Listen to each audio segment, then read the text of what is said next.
بسم اللہ الرحمن الرحیم۔ صرف 5 منٹ کا مدرسہ قرآن و حدیث کی روشنی میں 255واں دن 15 رمضان المبارک۔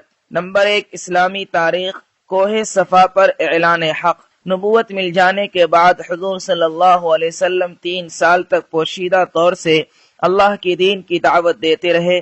جب اللہ تعالی کی طرف سے کھلم کھلا اسلام کی دعوت دینے کا حکم نازل ہوا تو آپ صلی اللہ علیہ وسلم نے صفا پہاڑ کی چوٹی پر چڑھ کر قریش مکہ کے بڑے بڑے لوگوں کو آواز دی۔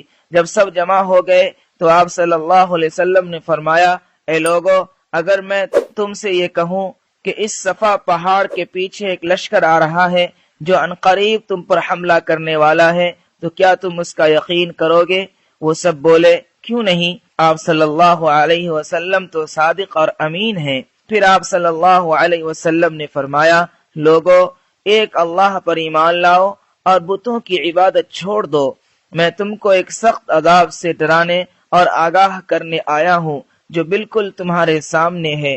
یہ سن کر تمام لوگ سخت ناراض ہوئے اور برا بھلا کہہ کر واپس ہو گئے۔ آپ صلی اللہ علیہ وسلم کے چچا ابو لہب نے بہت سختی سے کلام کرتے ہوئے کہا، سارے دن تمہارے لیے خرابی ہو، کیا صرف یہی کہنے کے لیے تم نے ہمیں بلایا تھا؟ اس کے بعد سے ہی آپ سے دشمنی اور مخالفت شروع کر دی۔ نمبر 2، اللہ کی قدرت، جانوروں کو روزی پہنچانا۔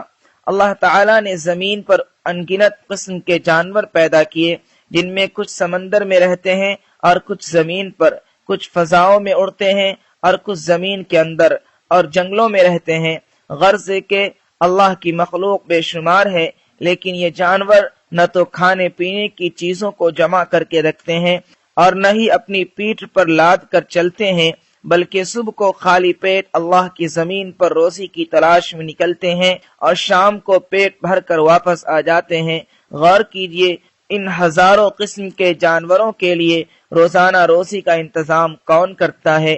قرآن میں ہے، اور کتنے ہی جانور ایسے ہیں جو اپنی روزی اٹھائے نہیں پھرتے، بلکہ اللہ ہی ان کو اور تم کو روزی دیتا ہے۔ نمبر 3، ایک فرض کے بارے میں، روزے کا کفارہ ادا کرنا۔ رسول اللہ صلی اللہ علیہ وسلم کے پاس ایک شخص آیا اور کہنے لگا کہ یا رسول اللہ، میں تو ہلاک ہو گیا۔ رسول اللہ صلی اللہ علیہ وسلم نے پوچھا، کیا ہوا؟ اس نے کہا کہ میں نے روزے کی حالت میں بیوی سے صحبت کر لی۔ تو رسول اللہ صلی اللہ علیہ وسلم نے انہیں کفارہ ادا کرنے کا حکم دیا۔ فائدہ، اگر کسی شخص نے رمضان کے روزے کی حالت میں بیوی سے صحبت کر لی تو اس پر مسلسل 60 روزے رکھنا، اور اگر اس کی طاقت نہ ہو تو 60 مسکینوں کو پیٹ بھر کر 2 وقت کا کھانا کھلانا واجب ہے۔ نمبر 4، ایک سنت کے بارے میں، اعتکاف۔ رسول اللہ صلی اللہ علیہ وسلم ہر سال رمضان کے آخری عشرہ میں اعتکاف فرمایا کرتے تھے۔ نمبر 5، ایک اہم عمل کی فضیلت، غریب رشتہ دار پر صدقہ کرنا۔ رسول اللہ صلی اللہ علیہ وسلم نے فرمایا، کسی غریب کو دینے پر صرف صدقہ کا ثواب ملتا ہے، لیکن غریب رشتہ دار کو دینے پر دوہرا اجر ملتا ہے، ایک صدقہ کا، دوسرا صلہ رحمی کا۔ نمبر 6، ایک گناہ کے بارے میں، سونے چاندی کی زکوٰۃ نہ دینا۔ رسول اللہ صلی اللہ علیہ وسلم نے فرمایا، جو آدمی سونے چاندی کا مالک ہو اور اس کا حق یعنی زکوٰۃ ادا نہ کرے تو قیامت کے دن اس سونے چاندی کے پترے بنا کر جہنم کی آگ میں تپایا جائے گا، پھر اس شخص کے پہلو، پیشانی اور کمر کو داغا جائے گا، اور یہ داغنے کا عمل قیامت کے دن تک برابر جاری رہے گا، جس کی مقدار 50,000 سال کے برابر ہوگی، یہاں تک کہ بندوں کے درمیان فیصلہ ہو جائے گا، پھر اس کا ٹھکانہ جنت یا جہنم ہوگا۔ نمبر 7، دنیا کے بارے میں، کون سا مال بہتر ہے؟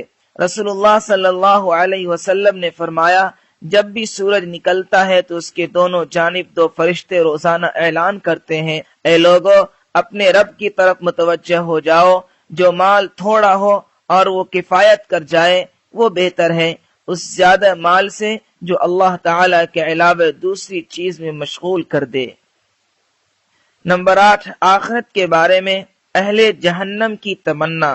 قرآن میں اللہ تعالیٰ فرماتا ہے، جس دن یہ گنہگار لوگ فرشتوں کو دیکھیں گے اس دن ان کے لیے کوئی خوشخبری نہیں ہوگی اور ان کی خطرناک شکلیں دیکھ کر کہیں گے کہ ہمارے اور ان فرشتوں کے درمیان کوئی آڑ قائم کر دی جائے۔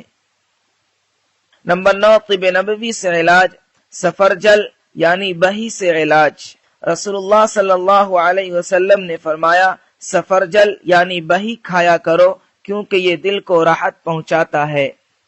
نمبر 10، قرآن کی نصیحت۔ قرآن میں اللہ تعالیٰ فرماتا ہے شیطان تو یہی چاہتا ہے کہ شراب اور جوئے کے ذریعے تمہارے درمیان دشمنی اور بغض ڈال دے اور تم کو اللہ کے ذکر اور نماز ادا کرنے سے روک دے، تو کیا اب بھی تم ان باتوں سے باز نہیں آؤ گے؟ فائدہ، شراب اور جوا اتنی بری چیز ہے کہ اس سے آپس میں دشمنی پیدا ہو جاتی ہے اور آدمی ہر نیک کام کرنے سے رک جاتا ہے، لہذا ان سے بچنا نہایت ضروری ہے۔